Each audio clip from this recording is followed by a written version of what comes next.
1 जुलाई 2024 को लागू हुए 3 नए आपराधिक कानूनों की पहली वर्षगांठ के अवसर पर आयोजित कार्यक्रम में हार्दिक स्वागत अभिनंदन है देश के यशस्वी गृह एवं सहकारिता मंत्री श्री अमित शाह जी का। आज उनकी उपस्थिति से हम सभी अभिभूत हैं। इस ऐतिहासिक अवसर पर मंच पर गरिमामयी उपस्थिति है दिल्ली के माननीय उपराज्यपाल श्री विनय कुमार सक्सेना जी की। महोदय, आपका भी स्वागत है। साथ ही यहां विराजमान हैं दिल्ली की मुख्यमंत्री श्रीमती रेखा गुप्ता जी, दिल्ली सरकार में गृह मंत्री माननीय श्री आशीष सूद जी, भारत सरकार के गृह सचिव श्री गोविंद मोहन जी, दिल्ली के मुख्य सचिव श्री धर्मेंद्र जी, आसूचना ब्यूरो यानी आईबी के निदेशक श्री तपन कुमार डेका जी, सभागार में उपस्थित माननीय मंत्रीगण, सांसदगण, विधायकगण और आप सभी विभूतियों का हार्दिक स्वागत अभिनंदन। आप सबके ही करतल ध्वनि के साथ आइए सभी का स्वागत करें। देवी सज्जनों, मैं निवेदन करूंगा माननीय मुख्यमंत्री श्रीमती रेखा गुप्ता जी से, वे इस अवसर पर माननीय केंद्रीय गृह एवं सहकारिता मंत्री महोदय को सबसे पहले एक पौधा भेंट कर उनका स्वागत अभिनंदन करें। आज के इस कार्यक्रम में उनकी गरिमामयी उपस्थिति के लिए आप सब अपनी करतल ध्वनि के साथ आइए इस स्वागत में शामिल हों। मुख्यमंत्री महोदया से पुनः निवेदन है, माननीय मुख्य अतिथि महोदय को एक स्मृति चिन्ह भेंट करने की कृपा करें। टीक की लकड़ी से बना ये प्रतीक चिन्ह जिसे तिहाड़ जेल के कैदियों ने बनाया है, सत्यमेव जयते जिस पर अंकित है, राजकीय शासकीय चिन्ह जिस पर अंकित है, टीक की लकड़ी का बना हुआ है। बहुत बहुत स्वागत, बहुत बहुत अभिनंदन बंदन केंद्रीय गृह एवं सहकारिता मंत्री महोदय का।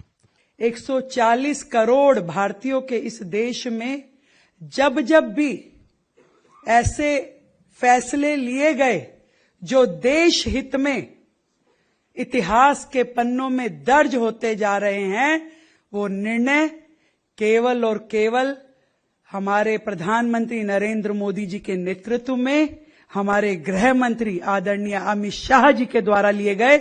मैं चाहूंगी कि एक बार पूरा हॉल कलकल ध्वनि से, तालियों की गड़गड़ाहट के साथ ये तालियां कम से कम 1 मिनट बजती रहे, ताकि इतने बड़े फैसले देश के हित में लेने वाली सरकार, देश के हित में लेने वाले आदरणीय गृह मंत्री जी को हम साधुवाद दे सकें। बहुत बहुत दिल की गहराई से आपको मैं साधुवाद देती हूं आदरणीय मंत्री जी। मंच पे उपस्थित हैं हमारे दिल्ली के उपराज्यपाल महोदय विनय कुमार सक्सेना जी, हमारे गोविंद मोहन जी, आदरणीय धर्मेंद्र जी, तपन कुमार डेका जी। आजाद भारत के इतिहास में एक महत्वपूर्ण और क्रांतिकारी परिवर्तन हुआ। यदि इस 3 क्रिमिनल लॉ, 3 आपराधिक लॉ को मैं कहूं कि पहले जो थे उनमें और आज जो है उनमें क्या फर्क है। पहले जो 3 कानून थे वो थे of the British, for the British और बाय द ब्रिटिश, और आज जो ये 3 कानून है of the Bharat, for the Bharat, by the Bharat.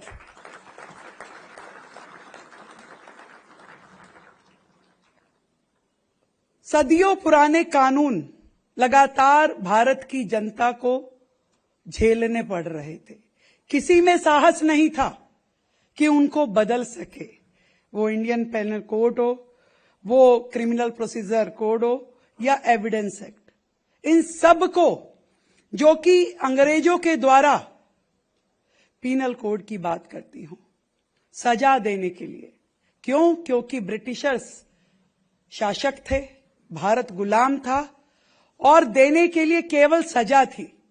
सजा देने के लिए बनाए गए कानून वर्षों वर्ष तक भारत झेलता रहा और उस सजा के कानून को भारतीय न्याय संहिता में बदलने वाली हमारी सरकार, हमारे गृह मंत्री जी, मैं आपको 140 करोड़ भारतीयों की ओर से धन्यवाद करती हूं। सजा नहीं, न्याय की बात भारत करता है और जिसको आपने संविधान में ला करके प्रत्येक भारतवासी को न्याय देने का साहसिक कार्य किया। वीके न्यूज, राष्ट्र के नाम।